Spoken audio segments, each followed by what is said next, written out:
my talk today was to ensure that I guess most of us are here today and for the next couple of days with some understanding of the effects of roads and traffic and other linear infrastructure on the environment.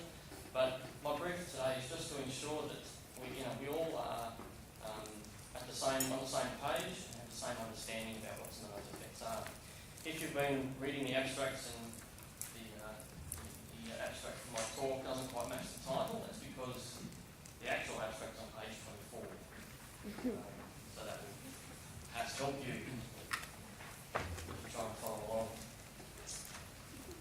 So, roads are diverse types of roads, many different sizes, widths, complexity, major arterials, suburban roads, roads in cities, through country areas, narrow tracks through forest, desert roads, and all sorts.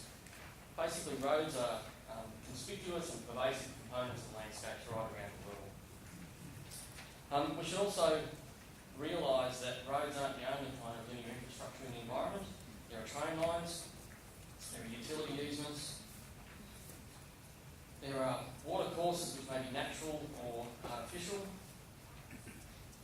ski field developments, recreational tracks for bushwalking, horse riding and bike riding. We often think of these as having less environmental impact, but it's worth pointing out that walking's not always completely benign.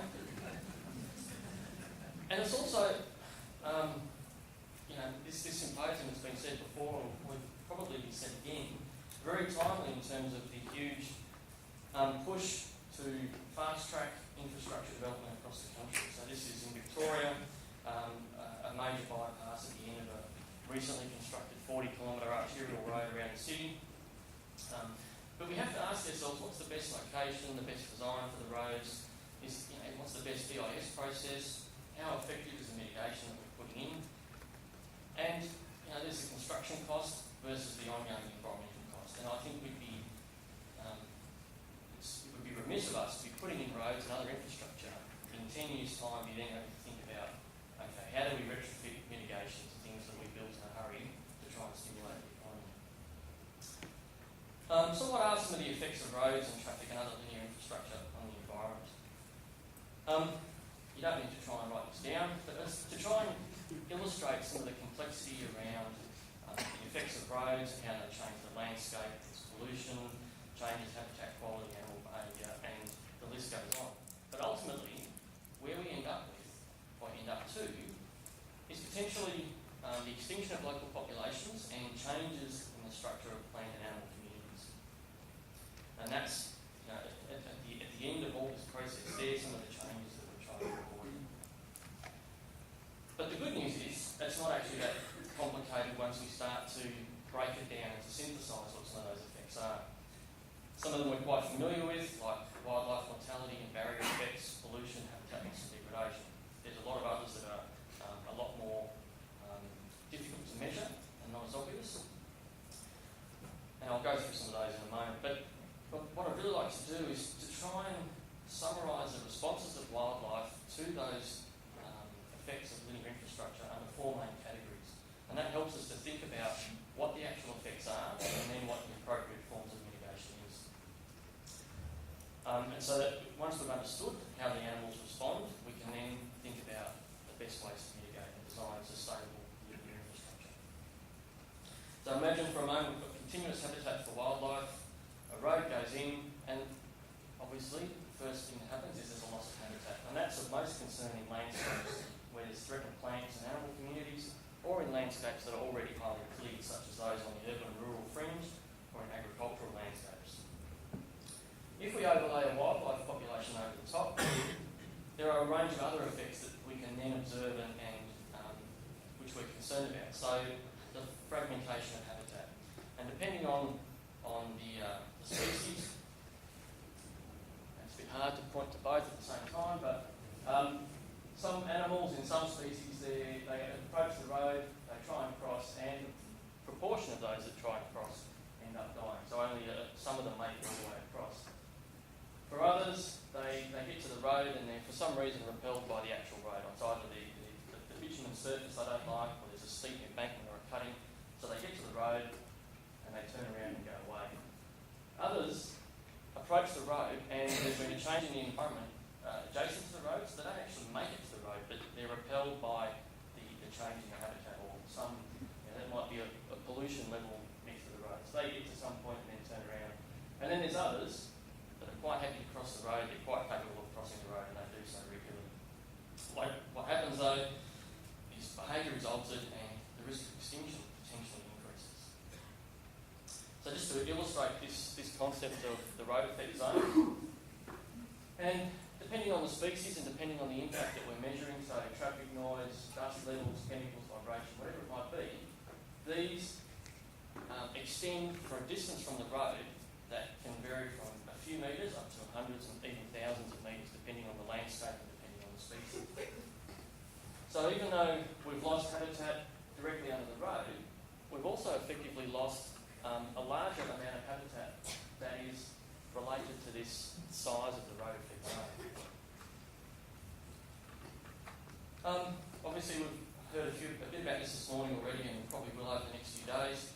Wildlife mortality is one of the major drivers in terms of mitigation, and that's the one that the public see the most. The potential increase in wildlife mortality is when animals try and cross the road and predators see them and potentially get them as they're trying to cross. I'm not going to give any numbers or statistics about rates of mortality, because I do know that some of those will be discussed today and tomorrow. Needless to say, they're very high. We also need to